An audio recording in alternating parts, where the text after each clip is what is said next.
Da mesma forma que o Dr. Donahue usou a mão na tela para mover a bola, o macaco mostra o poder da mente para controlar um objeto. Mas o mais surpreendente é que a mente do macaco pensa que o braço mecânico é seu braço. Quando vemos o macaco lambendo a mão, ele está lambendo a mão porque há resíduos de marshmallow de um teste anterior feito com essa mão.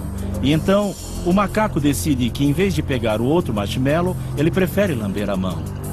É como uma criança que lambe as próprias mãos quando ainda tem resto de algum doce. E nós consideramos que isso seja um sinal de encarnação em que o animal está tão à vontade com o dispositivo que o considera como parte de seu próprio corpo.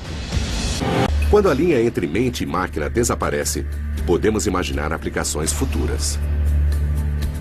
Imagine uma espécie de super soldado no futuro. Eles podem estar ligados a outros soldados ou ao quartel-general para que possam praticamente receber ordens através da telepatia.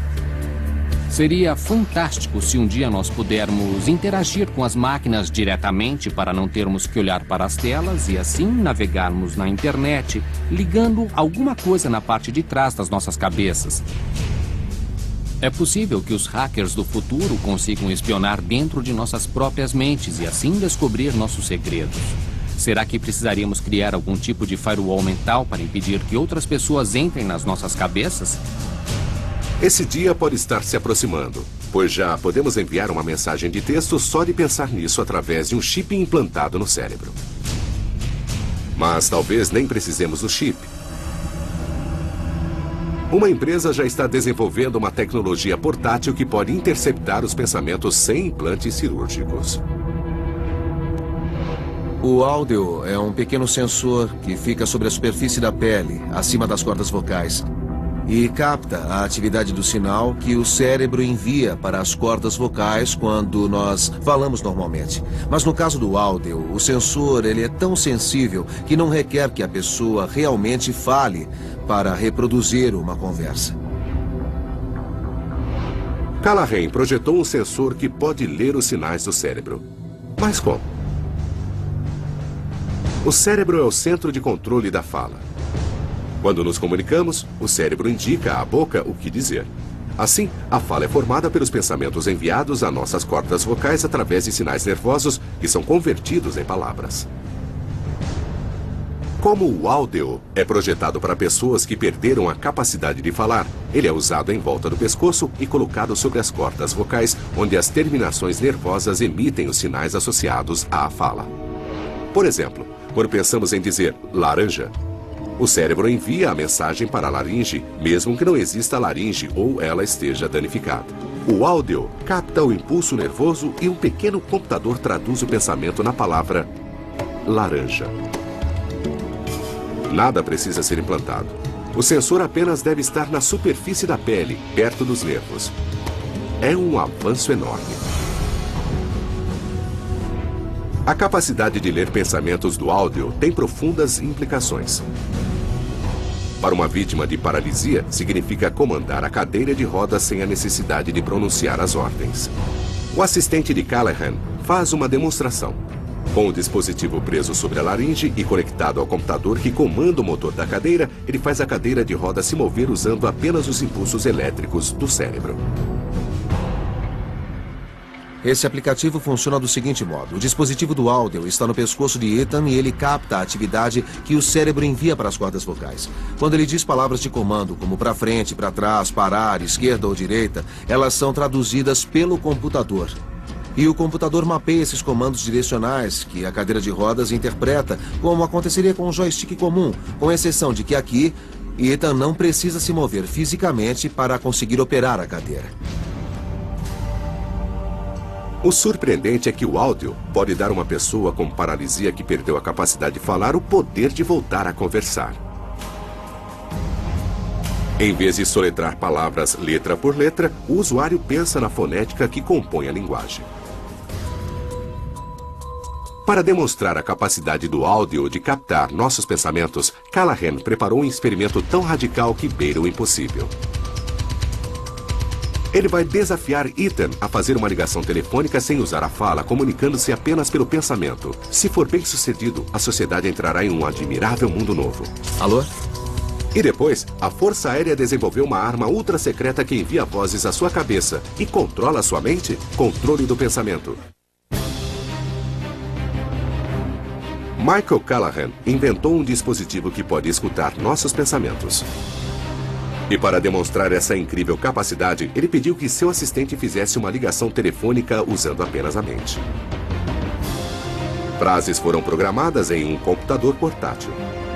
Os pensamentos de Ethan acionarão a descagem de um número memorizado na descagem rápida. Depois, ele escolherá frases para fazer uma ligação telefônica sem usar as cordas vocais.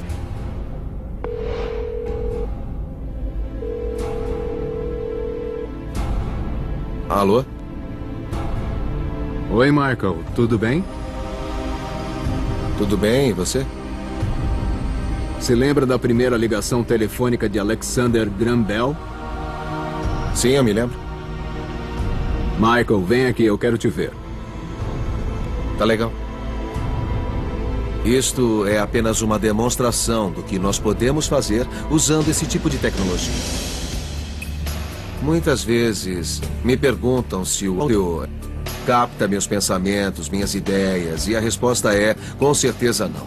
Pensamos em várias coisas, como ter de ir ao banco mais tarde, ou estar com fome. Mas a menos que queiramos mesmo comunicar essas coisas, nenhum pensamento é captado. Em outras palavras, ele capta as palavras na ponta da língua, não no fundo da mente. Ainda. Controle da mente, ativação da mente. Mas e se houvesse uma máquina capaz de ler nossos pensamentos contra a nossa vontade? Leitura de pensamentos. Uma vertente possível de controle da mente seria uma espécie de roubo de pensamento, que seria ler as mentes das pessoas e extrair informações. Mas é claro que isso seria de enorme interesse para as agências de inteligência. Nenhum segredo pode ser guardado se pudermos ler mentes. A ciência pode estar avançando em direção a esse objetivo. Uma descoberta utiliza uma forma avançada de tecnologia de ressonância magnética chamada de ressonância funcional. A ressonância magnética tem uma imagem estática. O que a ressonância magnética funcional faz é tirar fotos continuamente e assistir o cérebro em tempo real enquanto ele funciona. Isso permite que vejamos o que chamam de iluminação, que são as áreas do cérebro ativadas quando uma pessoa está pensando em certas coisas específicas. Sabemos que palavras e imagens desencadeiam reações neurais específicas. Quando ouvimos a palavra gato, áreas do cérebro se iluminam quando a mente conecta a palavra ao conceito de gato. Os cientistas também investigam se áreas específicas da mente se tornam ativas quando a pessoa mente conscientemente. Imagine o que aconteceria nos tribunais se, quando as pessoas testemunhassem, seus cérebros fossem monitorados para determinar se estão dizendo a verdade ou não. Atualmente, a digitalização da atividade cerebral requer uma cobaia voluntária. Não dá para esconder um aparelho de ressonância magnética. Lembre-se, para fazer esse tipo de coisa, é preciso colocar a cabeça no fogão. Em outras palavras, a máquina de ressonância é grande, enorme, cara, e as pessoas têm de ser muito cooperativas em entrar lá. Mas e se fosse possível saber se alguém está mentindo com uma tecnologia que é mais sutil? Um relatório foi publicado recentemente dizendo que o governo está desenvolvendo secretamente tal sistema, como parte da guerra contra o terrorismo. E ela se chama tecnologia SSRM. O surpreendente é que as novas tecnologias podem possibilitar, neste caso, que as autoridades comecem a ler a mente das pessoas e procurar evidências para saber se estão planejando algum tipo de ação terrorista. Uma tecnologia que está sendo desenvolvida nesse sentido se chama tecnologia SSRM. Tecnologia de medição de reação a estímulos semânticos. É um conjunto de técnicas que foi desenvolvido por um cientista russo chamado Igor Smirnov. Mesmo depois da morte de Smirnov, autoridades se interessaram em desenvolver a tecnologia SSRM, porque Smirnov